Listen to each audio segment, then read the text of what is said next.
Saya tahu betapa pentingnya sosok ibu.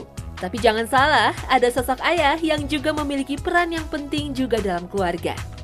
Dalam hadis Sahih Muslim dikatakan bahwa setiap kamu adalah pemimpin, dan setiap pemimpin akan dimintai pertanggungjawaban terhadap apa yang dipimpin. Seorang suami adalah pemimpin bagi anggota keluarganya, dan ia akan dimintai pertanggungjawaban terhadap apa yang telah dipimpinnya atas mereka. Pemirsa Hasanah, inilah kisah Bapak dan perannya dalam Islam.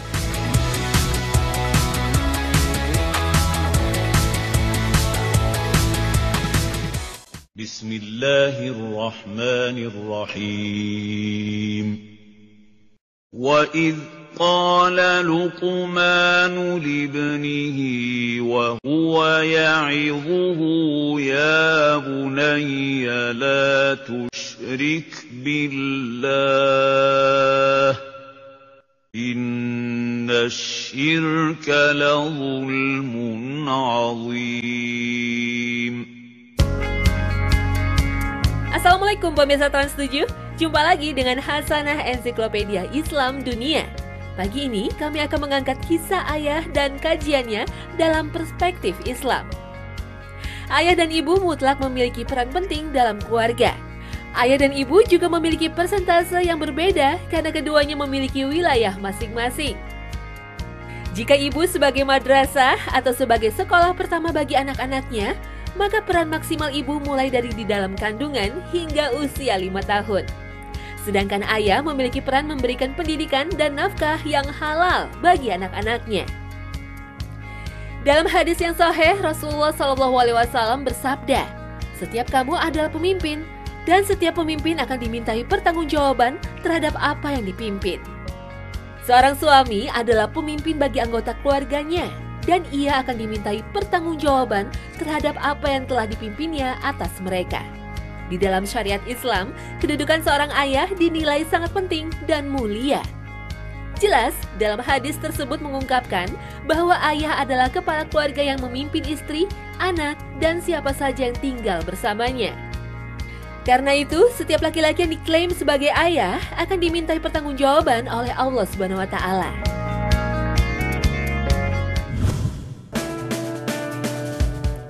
Nah, apa saja beban yang dipikul seorang ayah terhadap anaknya?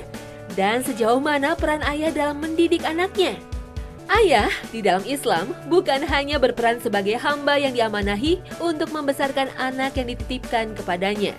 Dalam Islam, beban utama yang dipikul ayah adalah sebagai pembentuk generasi Islam yang soleh.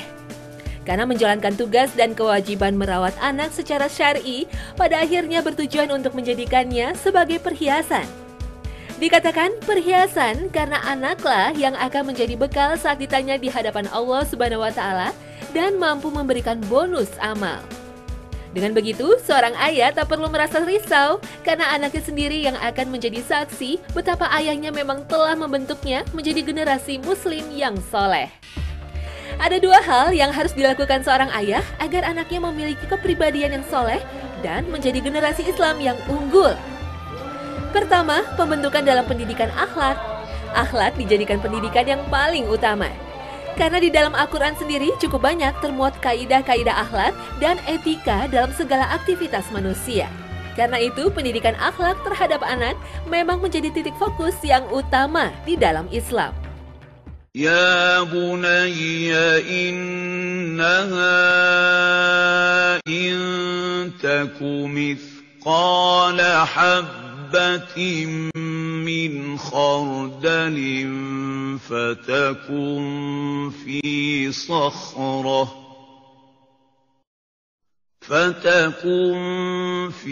صخرة أو في السماوات أو في الأرض يأت بها الله إِنَّ اللَّهَ لَطِيفٌ خَبِيرٌ.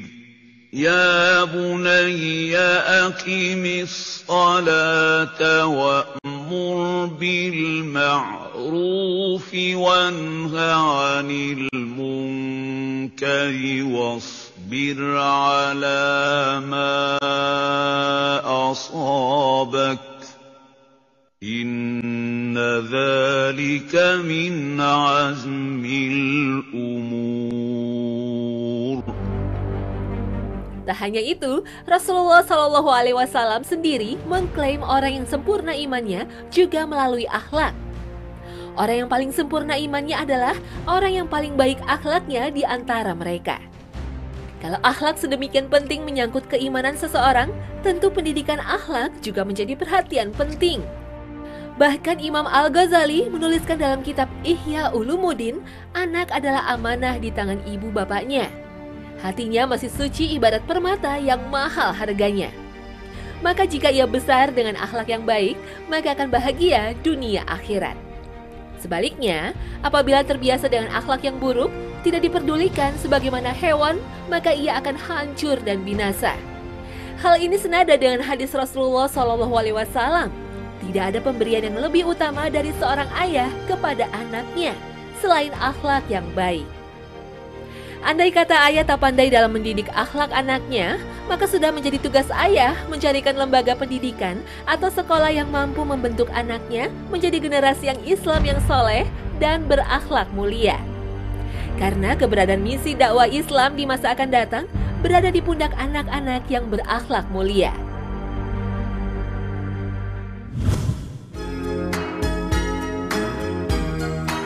Hal kedua yang harus dilakukan seorang ayah agar anaknya memiliki kepribadian yang soleh dan menjadi generasi Islam yang unggul adalah pembentukan dalam pendidikan berpikir. Pendidikan berpikir dianggap perlu untuk diajarkan kepada anak, karena generasi Islam yang soleh adalah mereka yang memiliki kemampuan berpikir yang brilian. Pendidikan berpikir dalam Islam berupaya mengembangkan kreativitas pikir dan nalar, imajinasi, penguatan daya ingat, kemampuan analisis, dan kemampuan mengenal yang menciptakannya. Nah, bagaimana menjadikan mereka benar-benar mengenal Allah sebagai Tuhan? Tentunya pengenalan akan tauhid menjadi hal dasar bagi setiap anak. Mampu menuntun anak tersebut dan membuktikan keesaan dan keberadaan Allah melalui akalnya. Akalnya benar-benar dipergunakan untuk berpikir mengenal Allah Subhanahu wa Ta'ala. Karena itu menjadi penting bagi seorang ayah memberikan kedua pendidikan akhlak dan berpikir terhadap anaknya. Karena anak itulah yang menjadi penolong saat amal dihitung di hadapan Allah Subhanahu wa Ta'ala. Tak ada perintah yang utama terhadap orang tua selain mendidik anaknya dengan pendidikan yang baik.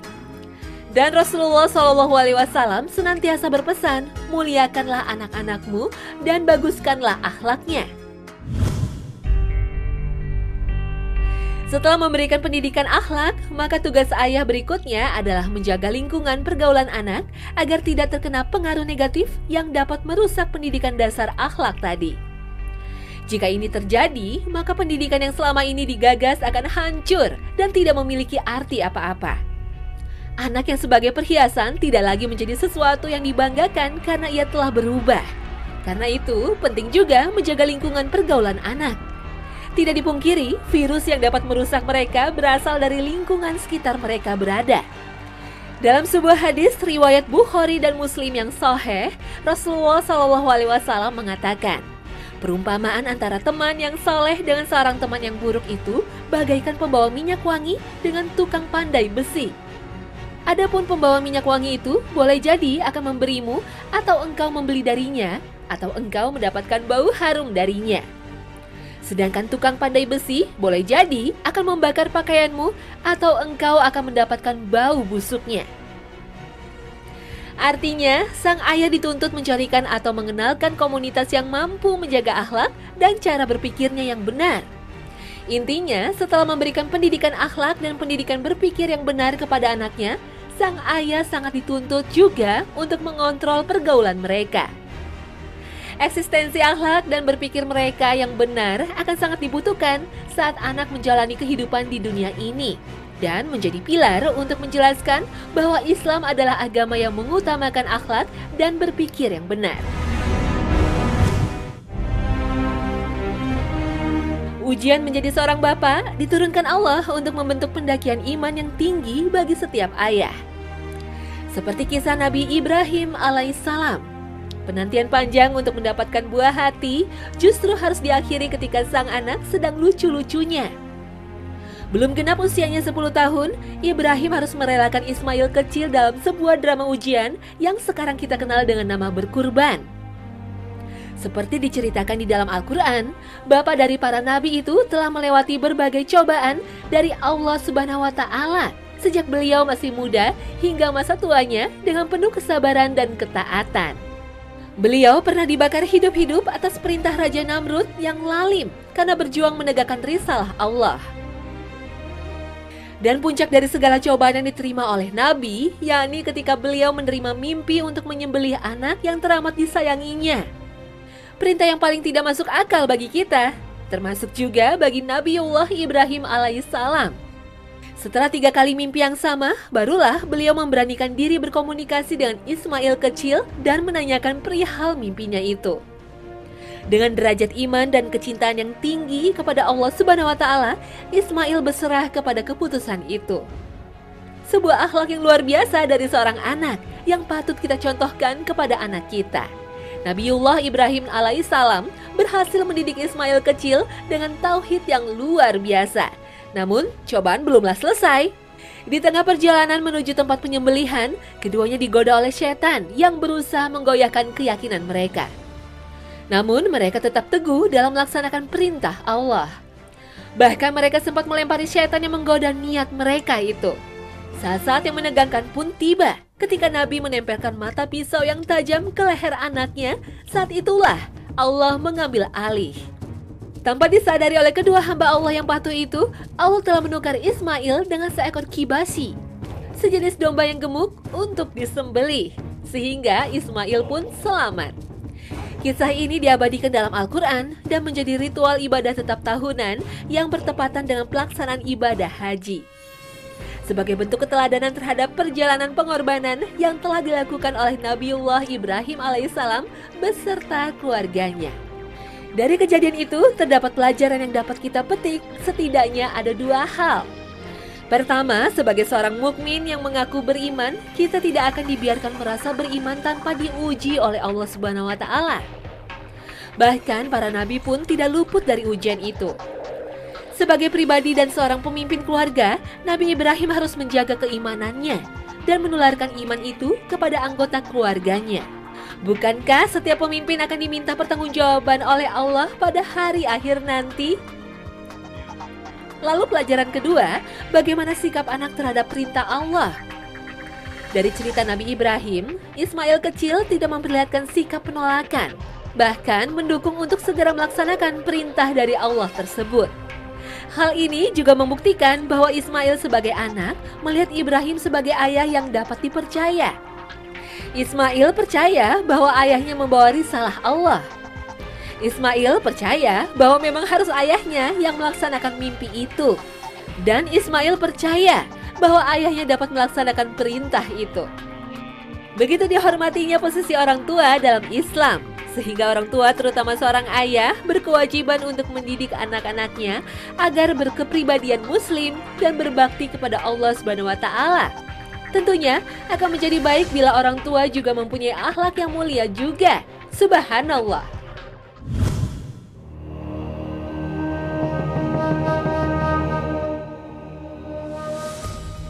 Kisah Bahtera Nabi Nuh dan banjir besar adalah salah satu legenda dunia yang diabadikan dalam sejumlah ayat-ayat Al-Quran.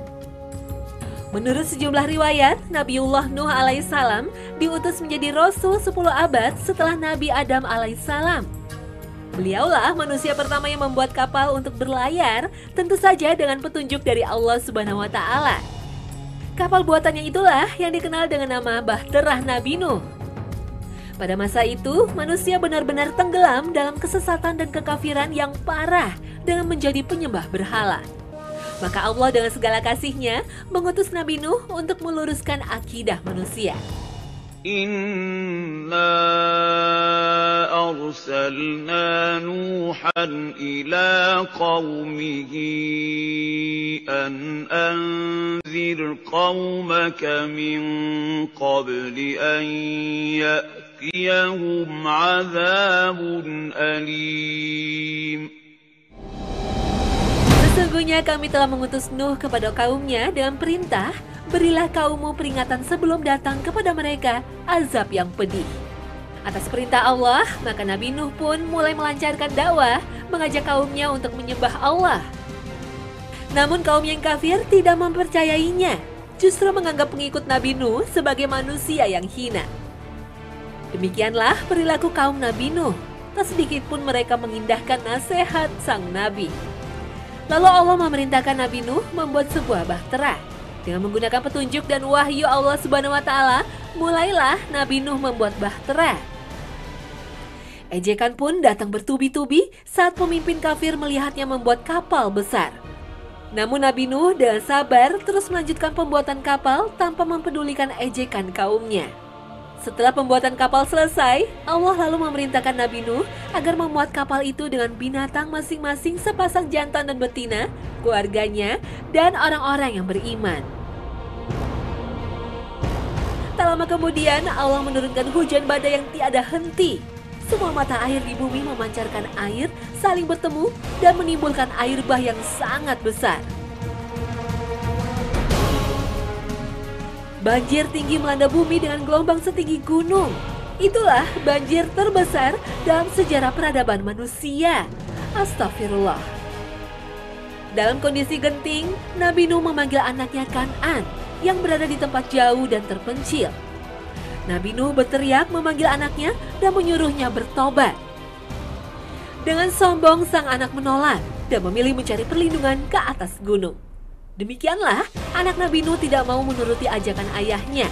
Dia justru memilih bersama orang-orang kafir, maka dia pun binasa dan tenggelam bersama mereka.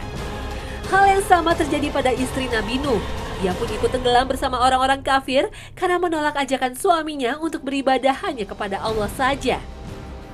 Satu pelajaran besar bahwa istri dan anak seorang yang soleh dapat binasa karena azab Allah. Nabi Nuh alaihissalam sangat bersedih dan menyesali sikap putranya yang tetap keras kepala sampai saat terakhir menjelang ajalnya. Ia menyampaikan kegundahan perasaannya ini pada Allah Subhanahu wa Ta'ala. Namun Allah Subhanahu wa Ta'ala memberikan peringatan bahwa meskipun putranya itu adalah keturunannya sendiri, tapi ia termasuk kafir karena mengingkari ajarannya.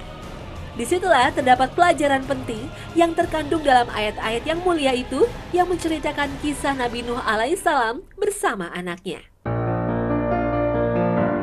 Namun perasaan seorang ayah tidak dapat berbohong. Hati Nabi Nuh masih galau akan kematian anaknya Kan'an. Ia bertanya-tanya kenapa Allah tidak menyelamatkan anaknya. Ia tidak tahu bahwa Kan'an menyembunyikan kekafirannya di hadapan Nabi Nuh. Hingga terucap, "Ya Tuhanku, sesungguhnya anakku termasuk keluargaku, dan sesungguhnya janji Engkau itulah yang benar, dan Engkau adalah hakim yang seadil-adilnya." Allah pun menjelaskan kepada Nabi Nuh, "Hai Nuh, sesungguhnya dia bukanlah termasuk keluargamu yang dijanjikan akan diselamatkan. Sesungguhnya perbuatannya tidak baik. Sebab itu, janganlah kamu memohon kepadaku sesuatu yang kamu tidak mengetahui hakikatnya. Aku peringatkan kepadamu supaya kamu jangan termasuk orang-orang yang tidak berpengetahuan." Wallahu a'lam bishawab. Maha besar Allah dengan segala firman-Nya.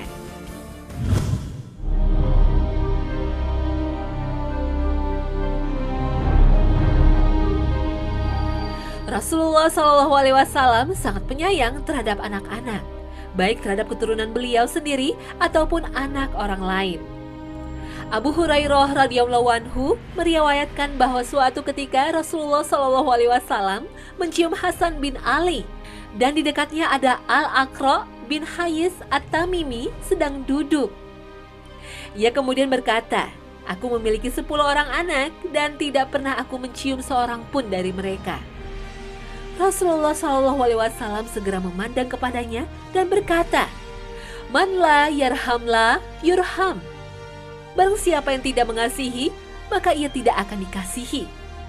Diriwayatkan dalam hadis Sahih Bukhari dalam kitab Adab, hadis nomor 5544 dijelaskan, seorang sahabat Rasul Usamah bin Zaid ketika masih kecil punya kenangan manis dalam pangkuan Rasulullah SAW.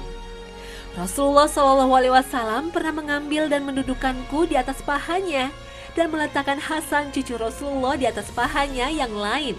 Kemudian memeluk kami berdua dan berkata, "Ya Allah, kasihanilah keduanya, karena sesungguhnya aku mengasihi keduanya." Begitulah salah satu contoh dari Rasulullah SAW bersikap kepada anak-anak.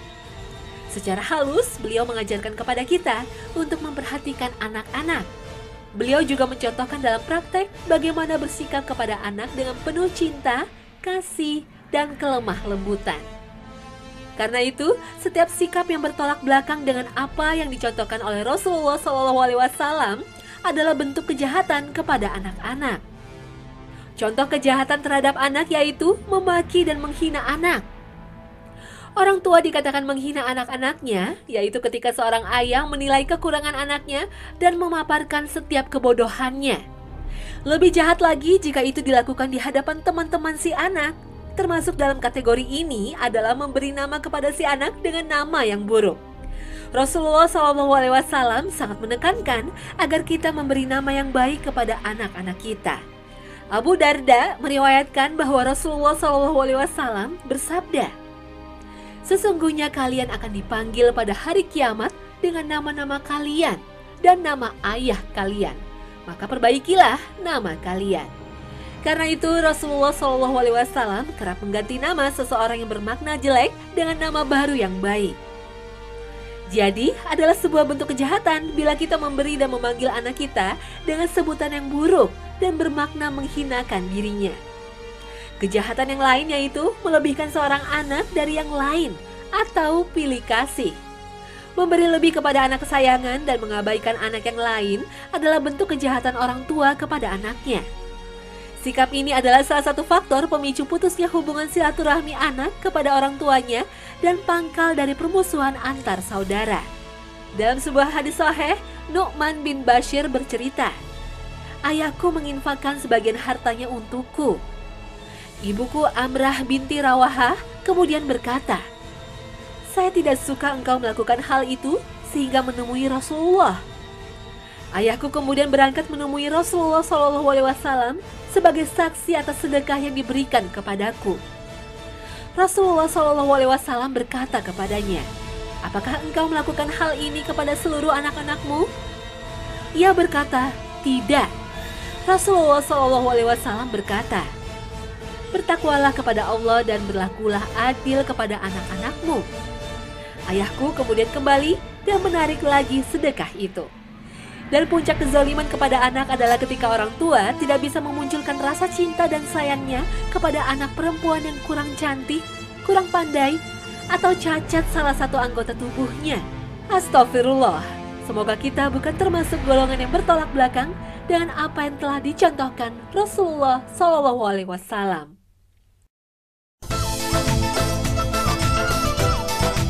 Dan pemirsa, usai sudah Hasanah Ensiklopedia Islam Dunia pagi ini.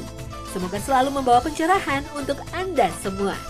Jangan lupa ya, saksikan terus Hasanah untuk menambah wawasan Anda. Hanya di Trans 7. Wassalamualaikum warahmatullahi wabarakatuh.